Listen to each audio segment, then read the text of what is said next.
The globally recognized Desert Research Institute confronts crucial environmental concerns, and its president, Kumud Acharya, is our guest this week on Nevada Week in Person.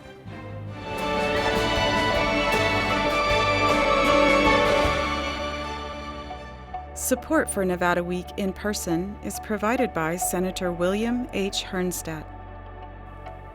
Welcome to Nevada Week in Person. I'm Amber Renee Dixon. With 20 plus years of experience in environmental study, he right now manages more than 450 scientists, engineers, and support staff at two state-of-the-art research campuses in Las Vegas and Reno. Kumud Acharya, ninth president of the Desert Research Institute. Thank you for joining us for Nevada Week in Person. I'm pleased to be here. Thank you for having me. So DRI has been around since 1959. As we mentioned, its focus is on research to address environmental concerns. Right now, what is the most important research you're conducting, in your opinion? Sure, there are so many, but I think the most pressing one right now is I have to start with drought. Southern Nevada, I would say the entire western United States is really undergoing a massive drought problem. So there are a number of topics within drought that DRI scientists are working on right now. For example, our scientists have developed a new technology. It's called OpenET, working with USGS, NASA, and Environmental Defense Fund. What this new tool does is it allows farmers or ag growers to basically understand how much water is being transpired from their plants field. It basically measuring evapotranspiration using satellite images data. So how would that aid in relieving the drought? Right. So what that does is it allows farmers to conserve water. They'll understand how much whether their plants are transpiring using more water than they should be, or how can you make their plants or fields more water efficient, right? So that's a conservation practice, right? So that allows us to save water. That water then can be used in other areas. Talk about cloud seeding. You may have heard about cloud seeding. DRI is one of the pioneers in cloud seeding technology and practices. We've been doing cloud seeding since early 1970s in the state. Transpiring first, what does that mean? Transpiring means, basically the plants take water from the soil and then they will release that water to the atmosphere. And you can track this using satellite imagery. Yes. Wow. And then the second point that you mentioned of the research that you're conducting and participating in, cloud seeding. For those who don't know, what is that? Because it kind of blows my mind. What cloud seeding is that basically releasing a harmless chemical compound into the atmosphere when there's a lot of moisture, especially this is done in winter months. Then that increases the amount of precipitation. There's a potential for increase by 10 to 15%. Wow. So DRI has right now, I believe, more than 24 generators spread across Nevada and Colorado and Utah that can be fired up whenever there is those generators already in place. Like there's one in Red Rock. Right. There's one in Mount Charleston. So in winter months, those generators can be fired to increase precipitation. I mean, we don't need to do that this year because we got a lot of precipitation, but remember, we have a 20-year drought going on here, right? So that's cloud seeding is another program where that'll help us to deal with drought. DRI also has, not many people are aware, one of the 6 national or regional, I would say, climate centers. There are 6 climate centers in the country, and Western Regional Climate Center is housed at DRI. Since 1980s. We have more than 24, I said 30 scientists working on understanding the impact of climate on drought and water resources or everything. And we have excellent weather forecasters at DRI. And who are the important people that are utilizing this research you do? Policymakers, the states, the federal agencies, the private foundations. It's open to public. Everything that we produce, we do. It's available for everybody to see. Talking about the public and climate change, there are people who do not believe that it's real. There are people who do not believe that COVID is real. There are people that are denying science. And this denial of science that we're seeing, I wonder how it impacts you. It really doesn't. Well, it disheartens somebody like me who is a scientist. But our goal does not change. We don't take part in political discussions. We're a non-biased research institute. Our job is to collect data, analyze that data, and put it out there for people to make interpretation, right? And so we provide facts. So it doesn't change. Nothing has changed since the COVID or since, like, that people talk about climate. I'm not here to argue there is or there isn't climate change, but I'll tell you something. I'm seeing data that shows that the sea level is rising, right? And we're seeing disparities in floods and drought, right? The dry places are becoming drier. The wet places are becoming wetter. There are more floods, right? More dry places. It's happening. It's there. The data is there, So you're not political. DRI is not political. However, you interact with a lot of politicians, and you also receive funding from groups we talked about in the control room. Tesla funding a robotics program. Yep. And so they have political leanings sometimes, these companies. How do you go about maintaining neutrality? We work with people of all spectrum, all beliefs. And so our job is to collect data and then help solve problems, right? And so people, they want to see solutions, and that's what we provide. So it really does not impact us when we're dealing with, we work with Republicans, Democrats, people of all walks of life. I want to talk about your personal career, and perhaps is there a moment in which your research surprised you, devastated you, overjoyed you, or changed you as a person? Overjoyed is it's an interesting one because, I'll tell you something.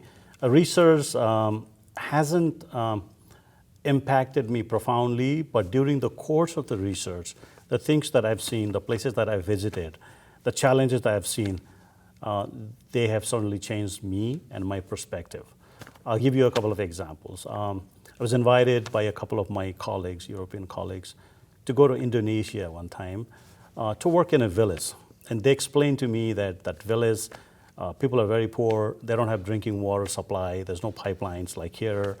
They actually have to, they get a lot of rainfall in winter, there's nothing in summer, so they have to actually capture that rainfall from winter, save it for summer, and when they run out, they actually have to sell their cattle to buy drinking water.